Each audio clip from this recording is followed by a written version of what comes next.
হ্যাঁ, এই দিঘি খুঁড়িয়ে পানি পায় নাই। ব্রাহ্মণ পুষ্করণী দিছে, জল উঠে না। দিঘি খননের পর এই দিঘিতে পানি না আসার কারণ 3 দিন, স্নান একদিন আর মেলা হয় 2 দিন।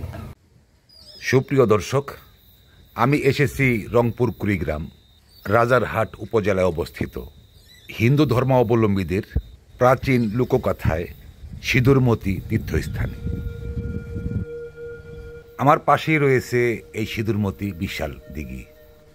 আমি আপনাদেরকে ঘুরে দেখাবো এই সিঁদুরমতির তীর্থস্থানের চারপাশের পরিবেশ এবং এই সিঁদুরমতির দিঘির ইতিহাস। 14.5 একর জায়গার উপর এই সিঁদুরমতি বিশাল দিঘি। এই দিঘি কবে, কখন, কত সনে কে খনন করেছে তার সঠিক তথ্য এবং ইতিহাস কারোই জানা নেই।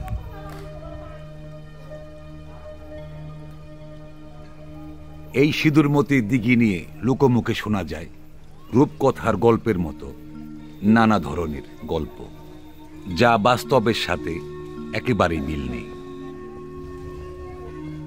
এই সিঁদুরমতি দিঘি নিয়ে এক একজন এক এক ধরনের গল্প বলে আসছে। বাস্তব সঠিক ইতিহাস কারোরই জানা নেই। এই সিঁদুরমতি দিঘির 3 পারে রয়েছে বেশ কয়েকটি মন্দির: কালী মন্দির, কৃষ্ণ মন্দির, সিঁদুরমতির যুগল মন্দির এবং শিব মন্দির।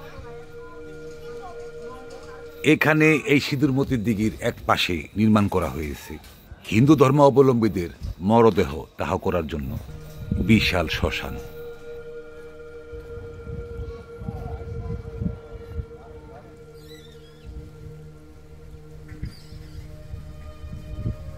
এই দিঘির উত্তর প্রান্তে একই সাথে বেশ কয়েকটি মন্দির রয়েছে।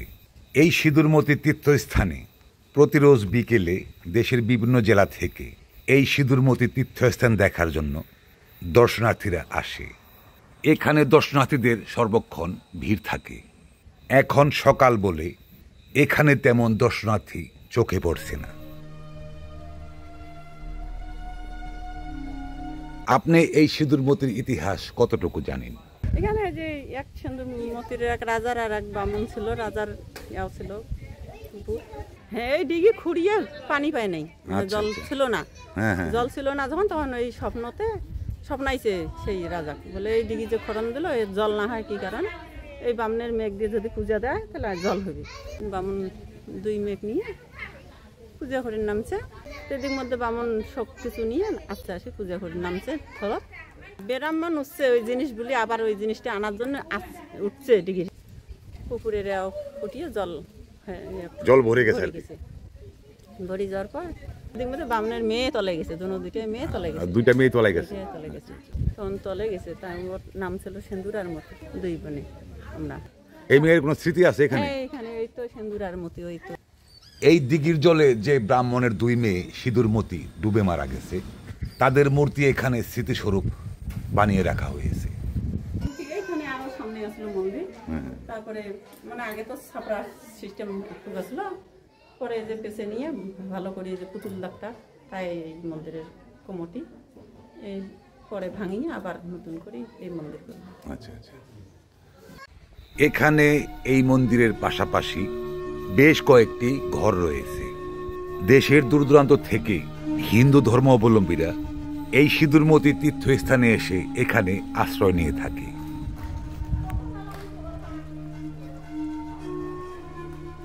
এই শোনা কথা তো, শোনা কথা তাও ভুল, তা না এখন পারি না। এটা কি ব্রাহ্মণের? আচ্ছা। ব্রাহ্মণ পুষ্করণী দিছে, জল উঠে না। জল উঠে তখন পূজার পানি দিছে। পূজার পানি দেওয়ার পরে এর মেয়েরা আর উঠতে পারে নাই জল থেকে। যার জন্য তার স্মৃতিতে দেখাচ্ছে ওই মন্দিরে আছে, এরকম করে কানে লোক দেখাচ্ছে। ওই তখন থেকে এই পূজা চলছে, এই পূজা চলতেছে। এটা কত যুগের বা কোন যুগের কেউ বলতে পারে না।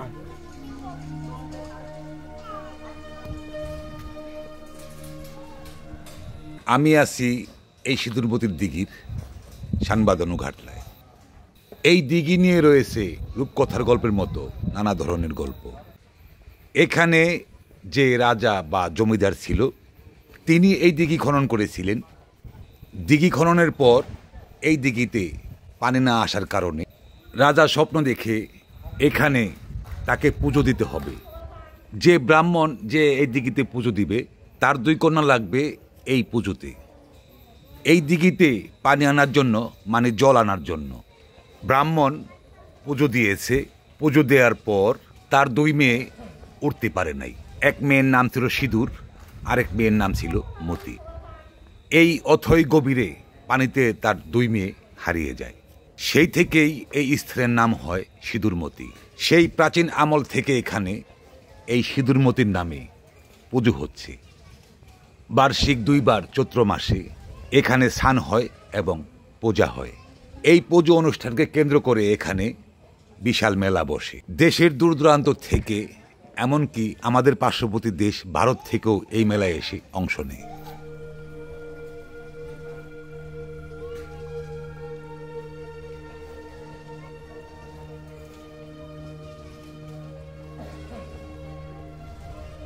এখানে মেলা কি কি মাসে হয়? চৈত্র মাসে।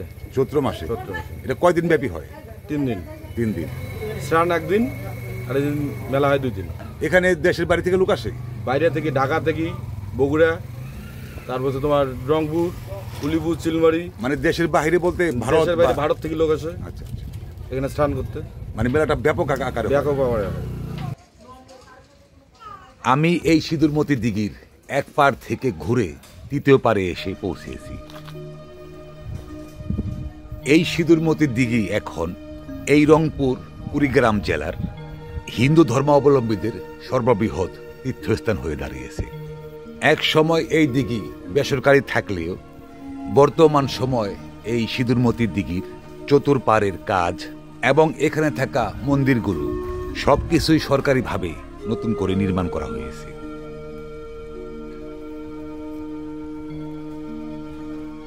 এই সিঁদুরমতি দিঘির পশ্চিম প্রান্তে রয়েছে বিশাল শিব মন্দির।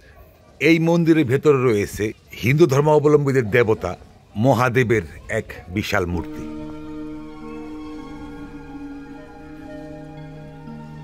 এই সিঁদুরমতির বিশাল জায়গা জুড়ে যিনি এই দিঘি খনন করেছিলেন, কেউ কেউ বলেন তিনি কয়েক হাজার বছর পূর্বে এই পরগনার রাজা ছিলেন। আবার কেউ বলে হিন্দু ধর্মাবলম্বীদের ব্রাহ্মণ সম্প্রদায়ের এই রাজারহাট পরগনার বিশাল জমিদার ছিলেন।